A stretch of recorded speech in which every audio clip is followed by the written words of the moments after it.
How's it going, everybody? Good. First off, I just want to thank the organizers of this student retreat. Can we give them all a hand for all their hard work?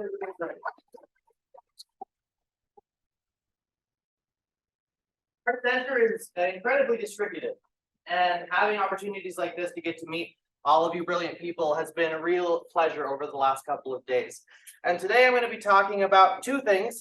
One is kind of the first 3 months of work for the fellowship proposal that I put out at our November retreat, or our February retreat, excuse me.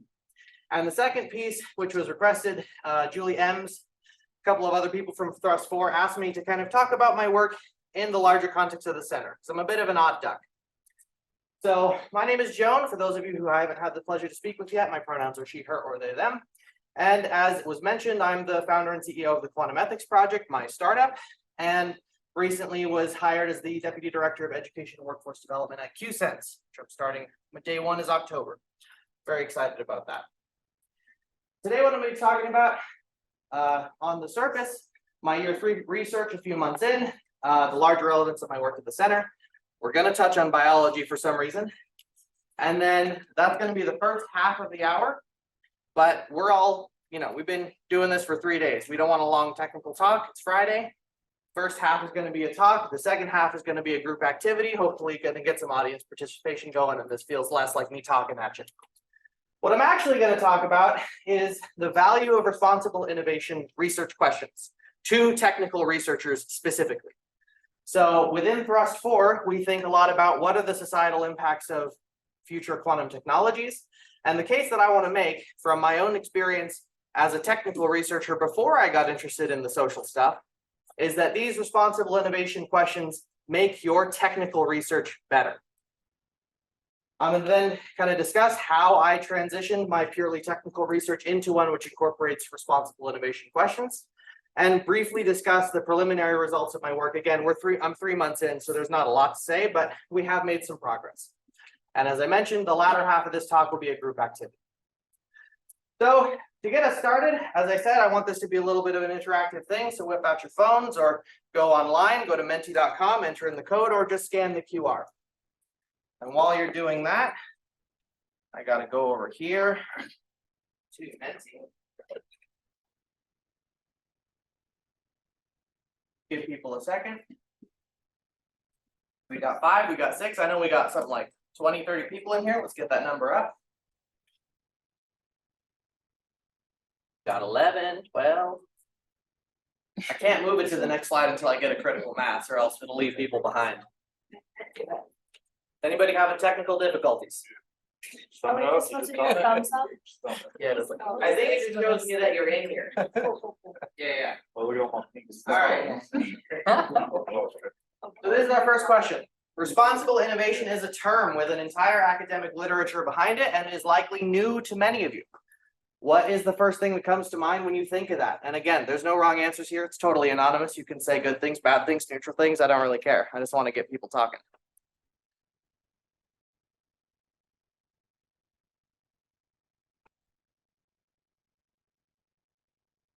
Ethics, sustainability, equity.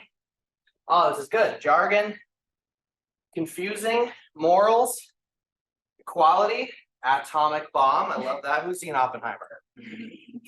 Oppenheimer was like Christmas for me. This summer, it was basically Christopher Nolan gave me a Christmas present, and it was a 3-hour-long discussion of the very first quantum ethicist, Oppenheimer himself. This is good. We got 15. Let's get it up to 20. What else we got on here? Awareness, intellectual merit, green, maybe environment, broad thinking, accessible. This is good. Now, I've given this question to a lot of different groups over the last year. I did it to master's students at the Perimeter Institute for Theoretical Physics. I did it with high school students at the IQC's summer school for nerds. And every single time I'm impressed by how far along y'all already are. I like to say, you don't even need me. You already got the right idea. So this is going to be a good starting point. Any others, people trying to get their comments in? Just in the interest of time, we've got 20. That's about right. The room. All right. So I'm going to start off with biology, that random thing I said I was going to talk about. So this guy's name is Sam Weiss Evans. He's a Harvard Kennedy School researcher and was one of my early mentors when I was starting my quantum ethics project startup. Sam's work, as it relates to mine, is he's involved with the society or the STS research thrust at Harvard. STS being society and technology. Let's see. Society and technology society, something like that. I'm bad with acronyms. But the point is, his academic discipline thinks about the intersection of the development of technology and science and society. Science, technology, and society. There we go. And his work is relevant to us because he worked at another NSF engineering research center focused on promoting their responsible innovation, responsible research practices at Sinberg. And I call this a cautionary tale because Sinberg didn't make it. They don't exist anymore. And when I was telling Sam about this presentation I was preparing, and the CQN had asked me to talk about, why is responsible innovation important? Why should a thrust 1, 2, or 3 person give a shit? Well, I asked Sam that question, and he said that there are a lot of lessons that CQN might learn from Sinberg's failure. But one of the most important would be to understand the value and importance of social science and the humanities in the advancement of the technical areas. And what this first part of my presentation will focus on is how these sorts of social science and humanities questions have enhanced my own technical research.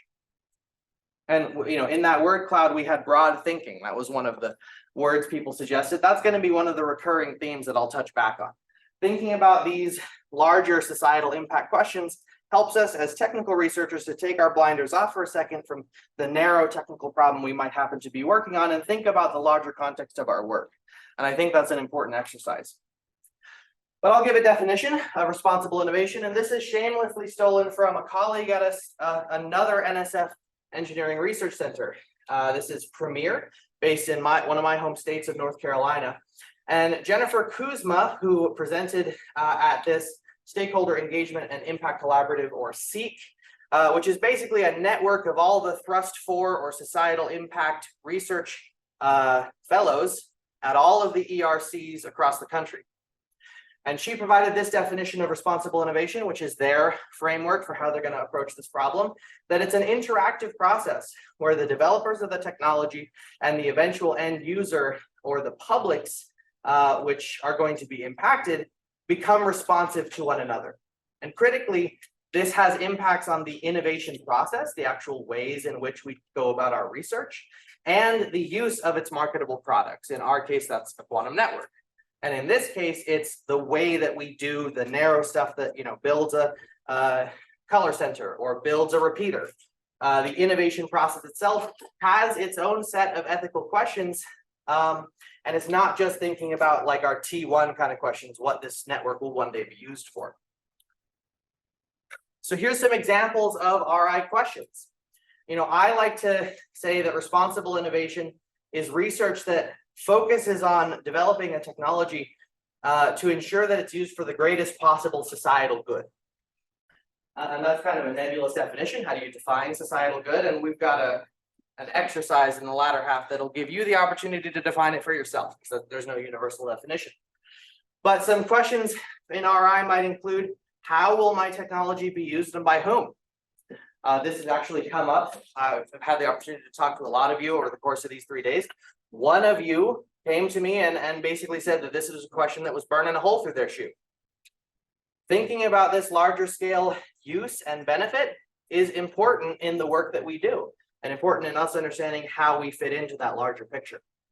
This is another example of a question that came up in the course of these last 3 days. How will the materials used in my lab impact the environment? Is my lab sustainable? And finally, this is shamelessly lifted from Tim's talk yesterday about quantum sanity. I like to use the term hype versus credibility. And this is a question that I prioritize in my own work. How can I research this technology that I'm working on while also being aware that our field is one of the most rabidly hyped areas of technology that I've ever heard of. And how do we ensure that we still do good quality scholarship, given the incentives that are cropping up around, if you oversell your idea, you get more research funding, but you undersell the actual real capabilities of that work. So you might think to yourself, you know, I've got a full to-do list. I've got a lot of things on my plate, lots of projects, lots of things in the lab to work on. You're basically asking me to add extra work onto the bottom of that to-do list. And if you're going to engage with purely thrust forward questions, that may be the case. But again, the case that I want to be making of all these goals of the various thrusts, where we're talking about networks in T1 or repeaters in T2, fault tolerant conversations, we just had that wonderful talk a moment ago, memories and spin photon interfaces, that the idea that responsible innovation only lives in T4 and you taking on a responsible innovation question involves basically just going into a whole new field, learning all the new stuff and doing something that has nothing to do with your work is fundamentally the message I'm trying to sell you is not the case. And instead, I'm trying to make the case that responsible innovation will enhance all of our work. And it's come up a couple of times over the course of this retreat, but we are a center, which is a collective action of multiple groups. And if we keep our work narrowly siloed in our various thrusts, we're just a bunch of affiliated groups doing separate things. And we don't get the 1 + 1 = 3 kind of additive power that a research center has the ability to provide. So, you know, this isn't a message that's coming just from me. The reason I was asked to do this first part is because the NSF has been breathing down our neck a little bit. I hear that from Julie Ems. I hear that from David Seedy. I heard that from Jane Bambauer. And they want to see this kind of across the board integration and enhancement. We had this lovely session first thing this morning, right? I got to hear from 4 different researchers about the various things that they're doing. And in the course of a 30-minute conversation, we were swapping resources and providing ideas for collaborations. This sort of entanglement is entirely possible and beneficial. So, how did RI enhance my own technical research? I didn't actually used to see the point of responsible innovation. When I got involved in my first serious quantum group was in 2018. I was a summer school student at Los Alamos National Labs working on quantum machine learning algorithms. And at the time, even in the context of the lab that built the atom bomb, I was of the opinion that quantum technologies are neutral tools. And as the tool maker, it's not my job to decide how that tool is used. So these ethical questions have nothing to do with me. And to talk a little bit about like the research that I was focused on, if I didn't care anything about RI, what was I doing? I was focused on the so-called barren plateaus phenomena. Just a quick show of hands, who's heard of the variational quantum eigensolver? It's very popular. It's trendy. It's good. VQE is an example of an algorithm that encounters this problem. And I study the larger class of the called variational quantum algorithms. And the VQA framework, this is going to be a repeat for anybody who saw this in February. I apologize, but repetition is good for learning. You start with a classical computer, and you try and have that classical computer assist the quantum task of discovering the correct quantum circuit to run that solves a particular problem. It is very hard to do in general in a theoretical context. So we hand this hard problem to machine learning, as we do with many things in modern research. So the way we make this a machine learning problem is we say, well, I don't know what this unitary that solves my problem with speed up is going to look like. So I'm going to parameterize the family of all possible unitaries and let the classical computer search the space for the best one. And the way we define best one is by evaluating the performance of a particular unitary on a quantum computer using a there's still some work to do. You have to come up with a quantum circuit that defines the cost function, that defines the optimal circuit. But that's in general an easier problem than coming up with the circuit itself. Once this quantum computer has evaluated the cost function, which typically takes the form of the expectation value of some observable, it hands that number back to the classical computer to facilitate an optimization process, which you can think of as just navigating a set of hills and slopes in an n-dimensional hypersurface. And the barren plateaus problem is that these hills that we need to navigate disappear sometimes. And we have nothing but a flat plateau where we have no idea where to go next. So the extent of barren plateaus basically kills the entire field. And we don't fully understand how solvable or avoidable this problem really is. So have some kind of early results. The very first result was on first order derivatives if you're doing gradient descent. So you're trying to navigate this landscape by calculating this path of steepest ascent, and then you navigate with derivatives. Barren plateaus say that first order derivative vanishes exponentially quickly as the number of qubits goes up. And if people, I'll plant this question in the audience, if you want to ask me like to show some math about the barren plateaus problem, I've saved that as a bonus slide at the end. But the punchline is they kill first and higher order derivatives. So gradient-based optimization methods are dead. Also point-based or gradient-free optimization methods fail. And this sucks because VQAs need, or their whole selling point is that they work in noisy hardware. Noisy systems will prevent training if your algorithm grows at least linearly with system size and the assumptions of the noise model in that paper hold true. So this sounds pretty scary. And my work in barren plateaus was trying to see the elements of algorithmic design that were controllable. How do you construct the cost function, and how do you construct the ansatz, which is our German word for guess, which basically means the internal structure of this unitary. We make a guess about what that structure is supposed to look like, and the guesses that we make are not all created equal. Some are better, some are worse. So that was my technical research. My question can be summarized in a very simple bullet. Assess vulnerability of barren plateaus due to cost function and ansatz. Now, when I started thinking about societal impact, my area of research is quantum machine learning, so I get to sit in on conversations in machine learning and AI ethics. And I started thinking about, how do these sorts of questions transfer over to my field? And the kind of point that I want to make is that question, looking at the bigger picture for a second, helped me deepen my technical scholarship in the following way. I rephrased the question from one of, can I get barren plateaus to go away if I try these new methods that have been published, to why does the barren plateaus problem matter in the first place? And the reason it matters is that all of these algorithms are saying, we want to achieve quantum advantage, and quantum advantage has a number associated with it, the minimum number of qubits that you would need in a noisy system to achieve that. And that's a moving target. It's a heuristic. But just for a sense of intuition, it's at least 100, because recently the IBM's 127 Eagle processor was fully simulated using tensor networks. So it's at least 127. But for easy math, you have to break the 100 qubit threshold if you're going to begin to even have a prayer of making a claim for quantum advantage. And the barren plateaus problem fits into that because this is about scaling. Again, the size of the gradient vanishes exponentially as you increase the number of qubits. So you could get this to work for 5, but if you don't solve the barren plateaus problem, you're not going to get it to work for 50. And another piece that I realized was missing in my analysis is that I was so focused on scaling, I had no idea really systematically in the literature of how large these VQAs were. Well, it's the biggest system size that these have been successfully run on. I didn't even know that answer to that. So I had no idea how close we were to 100, how far the scaling had to go. And so right away, and connecting this to the question of hype in our field makes my research easier to fund.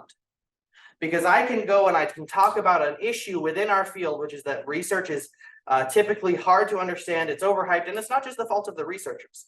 You can talk about a very narrow technical result, and then if it's picked up by the news cycle, it can create all sorts of misunderstandings about what your research really is about. So thinking about this question of how do we discuss the real credible claims that are being made by these algorithms is the reason I now have a $30,000 fellowship over the course of a year to work on this, which I didn't have when I didn't think of these questions. So we have this kind of question 1, and now the kind of purely thrust 4 question that I added on top of that is, what is the potential societal impact? And notice that these two questions are dependent on each other. I can't go and tell you the likelihood that VQE will revolutionize drug discovery if I have no idea how credible it is in the first place that VQE will perform on more than 100 qubits. And if I went and grabbed a random application and tried to talk about the societal impact, I would be contributing to hype myself. Because I might grab something like quantum recommendation systems, which used to be a flagship example in quantum machine learning and is now considered pseudoscience by many in the community because there were some critical results that came out. So if I go and I talk about societal impact of quantum recommendation systems, I am adding to hype. So this is these two things have to work together. And so this is an example if CQN had a thrust dedicated to algorithms of two questions from two different thrusts that have a symbiotic relationship that enhance each other. And again, when we're talking about this question, these were some of the more specific pieces of how this would work within thrust 4. Thrust 4 has a lot of lawyers, a lot of people who think about policy. And so we wanted to see if we could come up with recommendations that are grounded in the credibility of what these algorithms really mean for society. So how can you incorporate responsible innovation? Well, as I've mentioned before, looking at the big picture is key. Ask yourself some questions like, does your research fit into how does your research fit into the larger goals of the field? Are you asking the most impactful questions? Again, I was asking a question that mattered, but my research wasn't really getting at the heart of the issue.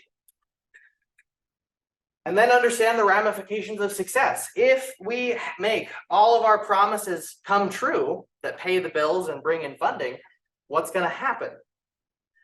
And we can all guess why Oppenheimer's face is on this slide, right? Wouldn't it have been nice if he had had the ability or the opportunity, context of World War II made things difficult, but to think about what happens if I actually make a bomb work. And it makes me think of these TikToks that came out right after Oppenheimer, where it says, here's the bomb, it works. And the US government's like, great, we're gonna use it. He's like, you're gonna what? So we have to think about what happens when we succeed. And then finally, and this has come up again multiple times with multiple people in the last 3 days, and this is actually the motivation that got me into this work in the first place, is to find a way to maximize this quantity, to rotate my research so that it is better in alignment with my internal values. Because we are all giving, 10-hour days, 12-hour days, 10 shots of espresso before 5 o'clock, making all our presentations work, getting all of our papers written, doing 10,000 projects at once. And are we really going to give all of ourselves into a project that does not align with our own internal values? That seems ridiculous to me. So for me, and for many people who I've talked to who are interested in incorporating responsible innovation questions, this is the sustainable energy source that motivates why we want to do any of this, in my view at least. And so this is my kind of hope or vision that these different thrusts can guide each other. And that thrust 4 can be seen less as our annoying little brother that's kind of there, and more as an important contextualizing framework for all of our research to take place inside of. And Emily's working on a Google Chrome logo that captures a little bit of this. Okay, I'm done selling RI to you. Let's talk about what results I have achieved in the last 3 months. So we've been through this slide a couple times. Now I want to show you the status relative to all these questions. So the big achievement is that question 2 is done. And we put out a white paper, which is available if you want to read it. It's probably, you can find it on the CQN website, I think, or just ask me for it. I'll send it to you. I finished looking at the effect of the cost function on 10 algorithms from the literature. Is actually quite quick. Very few of them had any problems. My students and I are still thinking about the ansatz question, and we're still working on our implementations on real hardware. Yeah. Can I ask you, what is like a white paper? Yeah, this is a question that has like vague meaning. It's like a paper, but white. No, it's basically just an informal discussion of things, not held to the same rigor as a publication, but organized in a similar fashion. I basically think of it as the embryo of the paper I'm going to publish in November. Okay. Good question. Here it is. So I'm just gonna shout out all my students who I worked with over the summer. Most of them were undergraduates. Sean is a PhD student in Germany. And I'm very proud of what we put together. Again, there's not a lot of like math in here. We had 3 months, but here are our results summarized. Because we didn't get our code working quickly enough to benchmark these things ourselves, I just looked at what are the implementations in the papers that establish these algorithms. Half of them weren't implemented on real hardware at all. Sometimes it was a simulator with noise, but for the most part, these things are being implemented in incredibly idealized environments that tell us absolutely nothing about their real world usefulness. And I computed the average implementation size to compare to that 100 qubit threshold I mentioned before. The average implementation size of the 10 papers I looked at was 6 qubits. So this is my credibility score. It's a percentage. These algorithms are 6% of the way to advantage. And that throws a huge bucket of water on any conversations about societal impact or, oh my God, these are gonna do something crazy. No. Until the scaling problem is solved, these things aren't going anywhere. So VQAs are a long way from advantage. That's become pretty clear pretty quickly. And the societal impact is unlikely in the near term. I can't say things past 5 or so, 10 years, lots of things can happen, but in the near term, I am very skeptical that VQAs are worth much.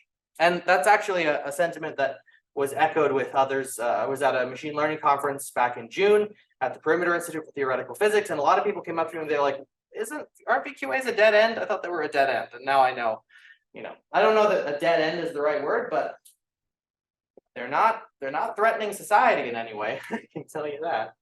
So these are the algorithms. I just threw this up here to kind of highlight a point that my analysis right now is sloppy and there's lots of holes in it.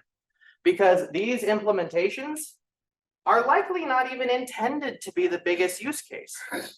Most of these papers just try to get a simple proof of principle down so that they can publish their work. And except for VQE and QAOA, very few of the algorithms in the VQA literature get a follow-up study. So a lot of these, it highlights the need for our code to get working and for us to get to implement these on modern hardware with modern error mitigation tools, because that 6.6 number is a lower bound. It's not an upper bound. I also wanted to highlight, we investigated how strong a case these algorithms were making for their use. Did they claim a speed up? And 1, 2, 3, 4, 5, 6, 7 of them didn't. So they're handing you an algorithm, quantum algorithm, that we expect will be faster, and no, it's not faster. But use it anyway. And then I asked, some of these are like, well, they'll still, quantum systems, you can store exponentially large data on a linear number of qubits. So there's still a regime where, you could do a regular diagonalization operation on a matrix that's too large to even write down. That's a space advantage argument. And 1, 2, 3, 4, 5, 6, 7 of them didn't make a space argument. So very few of these are making, I think protein folding was the only one that had both. So again, just to put into context that these papers are not being published with very strong results. Some of them, like these double no's, I don't really see as having any justification to exist. You're not telling me it's faster. You're not telling me it's got space savings. And you're trying to tell me to use it on hardware that doesn't work?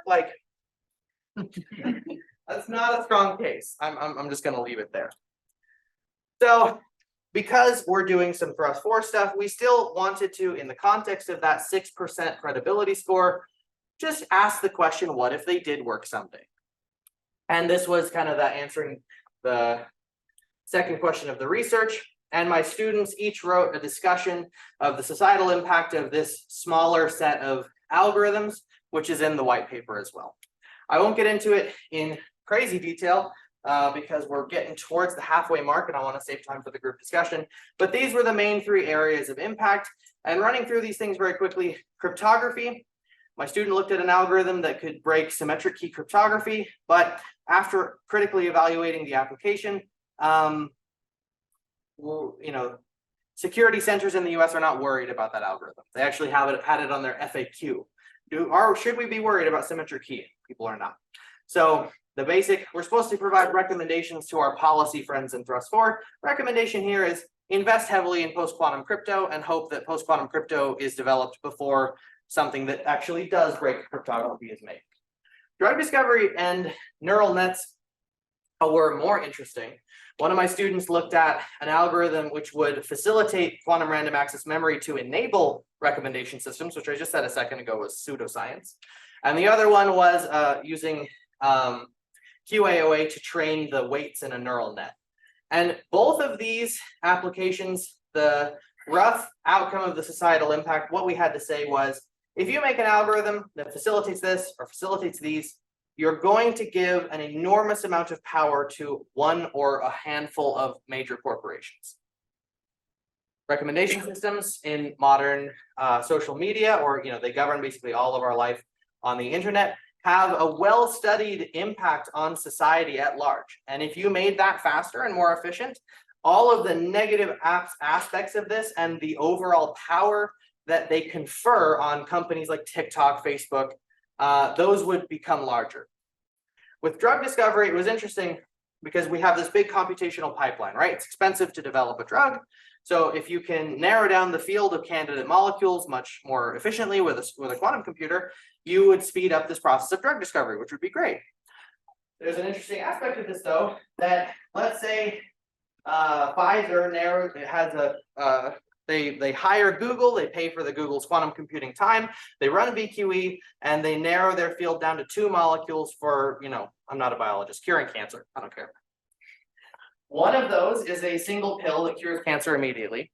And the other one is a pill you have to take every day that may have some side effects that you would also need a Pfizer medication to mitigate. Pfizer is bound by the law to optimize its investment return for shareholders. This is not a negotiable thing.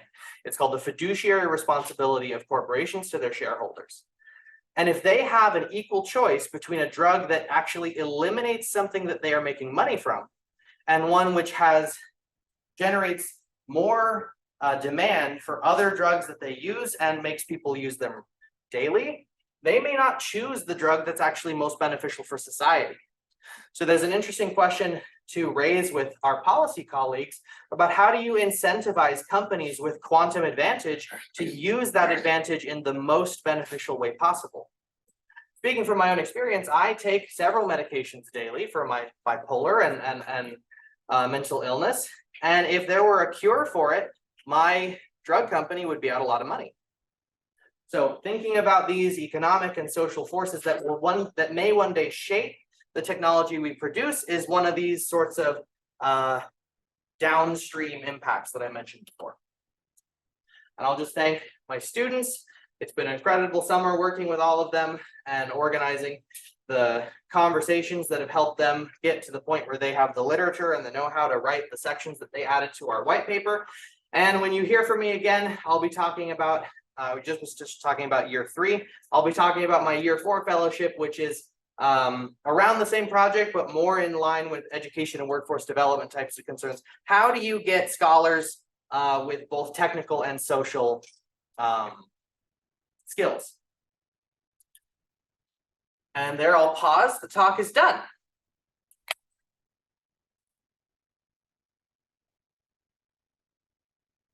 So we can take questions. We got one during the talk, which I appreciated. There's still about a half hour for the group discussion. I would like to get these forms that I dropped